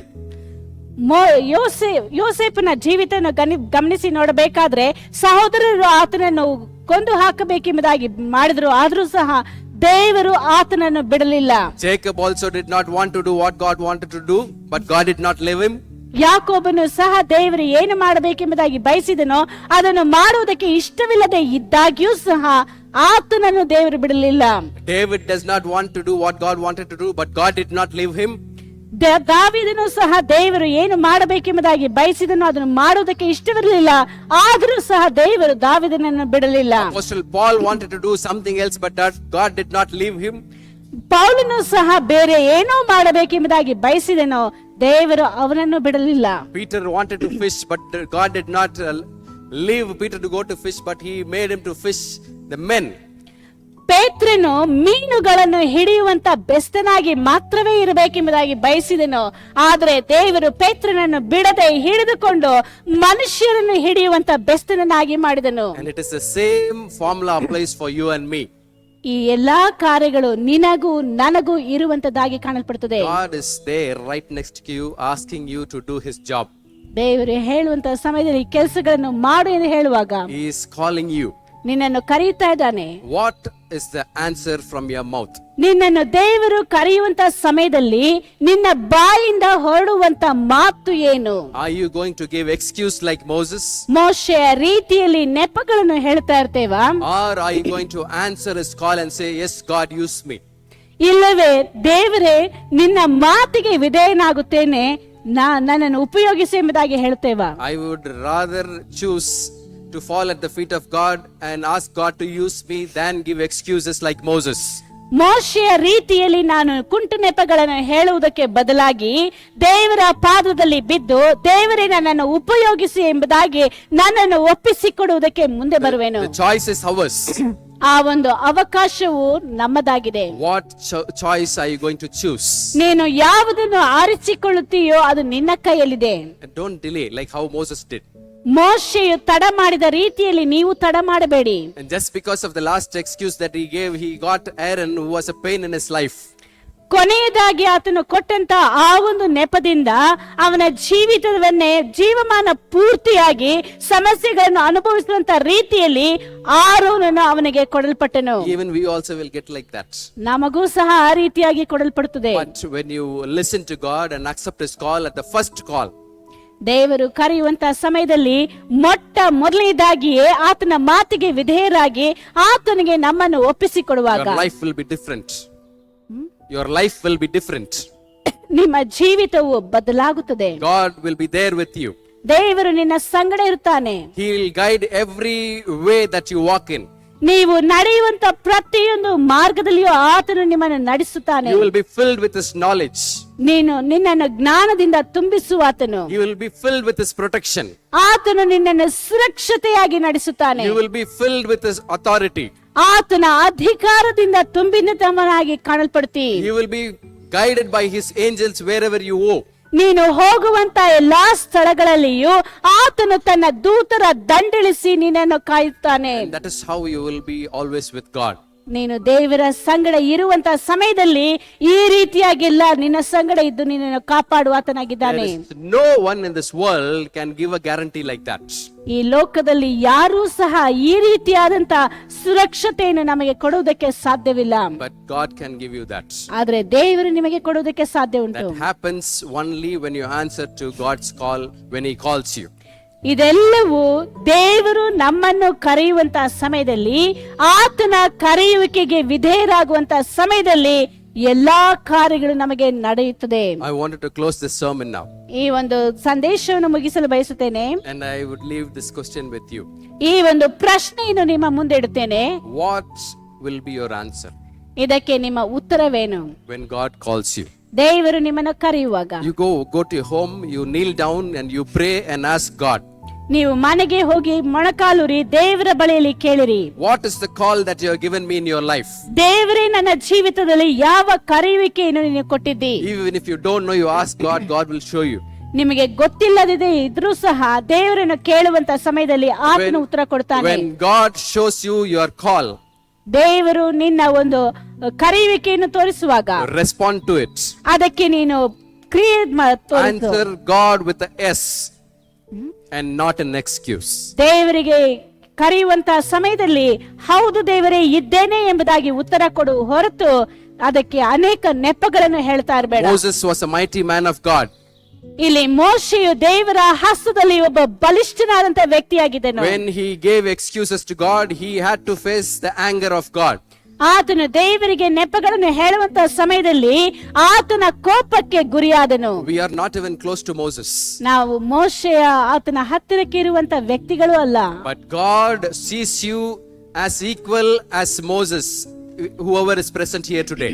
ಈ ಒಂದು ಸಮಯದಲ್ಲಿ ಇಲ್ಲಿ ಕುಳಿತಿರುವಂತ ಪ್ರತಿಯೊಬ್ಬರನ್ನು ಸಹ ದೇವರು ಮೋಶೆಯ ಸಂಗಡ ಆತನಿಗೆ ಸಮಾನನಾಗಿ ನಿಮ್ಮನ್ನು ಸಹ ನೋಡುತ್ತಾನೆ. And same call that God gave Moses, he is giving you. ಮೋಶೆಗೆ ಕರೆದಂತ ರೀತಿಯಲ್ಲಿ ದೇವರು ನಿಮ್ಮನ್ನು ಕರೆಯುತ್ತಾ ಇದ್ದಾನೆ. It is up to you to what you answer to God. ದೇವರಿಗೆ ನೀವು ಯಾವ ಉತ್ತರ ಕೊಡ್ತೀರೋ ಅದು ನಿಮಗೆ ಸೇರಿದ್ದು. God bless you all. ದೇವರು ನಿಮ್ಮನ್ನು ಆಶೀರ್ವದಿಸಲಿ. Hallelujah. Hallelujah. Hallelujah. You all listen to God's voice today. ದೇವರ ಶಬ್ದವನ್ನು ಈ ಒಂದು ಸಮಯದಲ್ಲಿ ನಾವೆಲ್ಲರೂ ಕೇಳಿಸಿಕೊಂಡೆವು. If you want to give excuses to God, you can always give. ನೀವು ಯಾವಾಗಲೂ ದೇವರಿಗೆ ನೆಪಗಳನ್ನು ಹೇಳಲು ಬಯಸುತ್ತೀರೋ You can give, ನೀವು ಅದನ್ನು ಕೊಡಬಹುದು. but God will not leave. ಆದ್ರೆ ದೇವರು ನಿಮ್ಮನ್ನು ಬಿಡುವುದಿಲ್ಲ. If you start giving excuses after excuses, ನೀವು ನೆಪಗಳ ಮೇಲೆ ನೆಪಗಳನ್ನು ದೇವರಿಗೆ ಹೇಳುತ್ತಾ ಇರುವುದಾದ್ರೆ we get more and more troubles. ನಮಗೆ ಹೆಚ್ಚು ಹೆಚ್ಚು ಸಮಸ್ಯೆಗಳು ಹುಟ್ಟಿಕೊಳ್ಳುತ್ತವೆ. We know the story of Jonah. ಯೋನನ ಕತೆ ಗೊತ್ತು. He gave so many excuses, ಆತನು ಅನೇಕ ನೆಪಗಳನ್ನು ಕೊಟ್ಟನು. but he has to undergo lot of problems.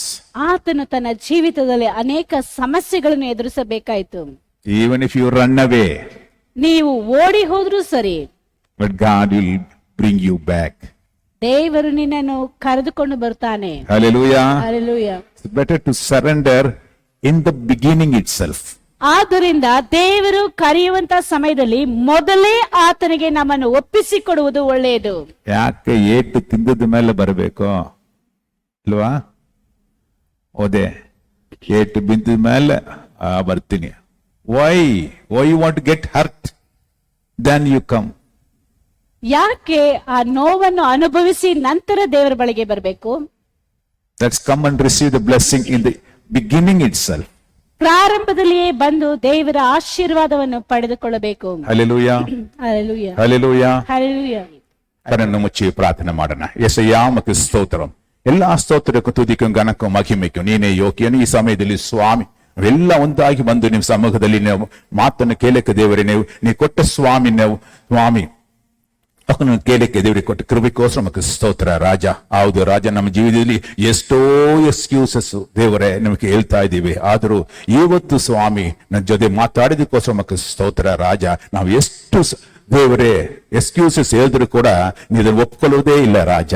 ನೀವೇನು ತೀರ್ಮಾನ ಮಾಡಿದ್ದೀರೋ ಅದನ್ನೇ ಸ್ವಾಮಿ ನೀ ನಡೆಸುವ ದೇವರಾಗಿ ಇರುವುದಕ್ಕೋಸ್ಕರ ನಮಗೆ ಸ್ತೋತ್ರ ಸ್ವಾಮಿ. ಅದ್ರಲ್ಲಿ ಏನು ಚೇಂಜ್ ಇಲ್ಲ. ನೀವೇನು ನಿನ್ನೆ ನೆನಪಲ್ಲಿ ಬಂದದೋ ಸ್ವಾಮಿ ಅದೇ ನೀವು ಮಾಡುವ ದೇವರು ಸ್ವಾಮಿ. ಅದನ್ನು ಯಾರು ತಡೆ ಮಾಡ ಆಗುವುದಿಲ್ಲ ದೇವರೇ. ನಾವು ಅದನ್ನ ಅರ್ಥ ಮಾಡಿಕೊಂಡು ನಾವು ನಮ್ಮನ್ನು ಕೈಲಿ ಸಮರ್ಪಿಕ ದೇವರೇ. ನಿನ್ನ ಆಶೀರ್ವಾದವನ್ನು ಹೊಂದಿಕೊಳ್ಳಕ್ಕೆ ದೇವರೇ ಬಂದಿರುವ ಎಲ್ಲರಿಗೂ ಸ್ವಾಮಿ ಅನುಗ್ರಹ ಮಾಡುವಂತ ನಾನು ಪ್ರಾರ್ಥಿಸುತ್ತೇನೆ. ಬಂದಿರುವ ಎಲ್ಲರನ್ನು ಸ್ವಾಮಿ ವೈದ್ಯಕೀಯ ರೀತಿಯಲ್ಲಿ ಕುಟುಂಬವಾಗಿಯೂ ಸ್ವಾಮಿ ಎಲ್ಲರನ್ನು ನೀ ಆಶೀರ್ವದಿಸಿ ನಡೆಸು. ಕರ್ತನಾದ ಯೇಸು ಕ್ರಿಸ್ತ ನಾಮದಲ್ಲಿ ಬೇಡುತ್ತೇನೆ ನನ್ನ ತಂದೆಯೇ, ಆಮೀನ್. ನನ್ನ ಮನವೇ ಯೆಹೋವನ ಕೊಂಡಾಡು, ನನ್ನ ಮನವೇ ಯೆಹೋವನ ಕೊಂಡಾಡು, ಆತನು ಮಾಡಿದ ಉಪಕಾರ ಒಂದನ್ನೂ ಮರೆಯಬೇಡ. Amen. Hallelujah, hallelujah, hallelujah. God bless you all. ದೇವರನ್ನು ಎಲ್ಲರನ್ನು ಆಶೀರ್ವದಿಸಲಿ. ಆಮೀನ್.